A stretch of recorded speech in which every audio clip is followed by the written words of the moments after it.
মুক্তিযোদ্ধা। 1991 থেকে 96 আমরা একসাথে সংসদে ছিলাম, আবার 2001 থেকে 2006ও আপনার সঙ্গে আমরা সংসদে ছিলাম।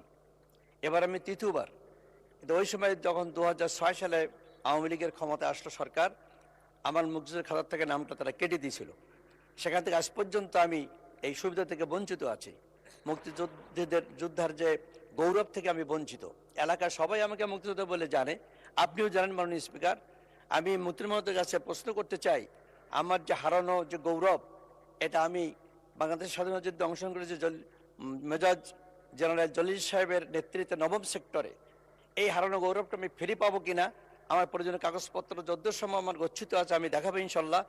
আমি আশা করছি আমার মতো আরও অনেক যারা এইভাবে নিগৃহীতের শিকার হয়েছেন আমাদের ভাইরা বললেন, এই বিষয়টা তিনি আমাদেরকে তালিকাভুক্ত করে নেবেন কিনা আমি আপনার মধ্যে প্রশ্ন করতে চাই।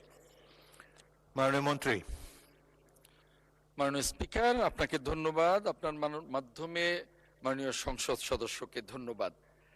এই অভিযোগটিও ঠিক আগের মতোই, ওনার ভাতা বন্ধ করে দেওয়া হয়েছে।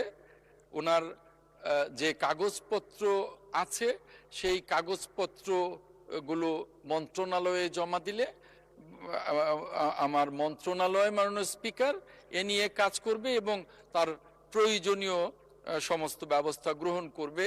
আমরা জানি যে অতীতে যারাই বিরোধী দল আমরা করতাম তাদেরই মুক্তিযুদ্ধের সনদ নিয়ে তাদেরকে যেভাবে হয়রানি করা হতো, তাদের সুনামও নষ্ট করা হতো।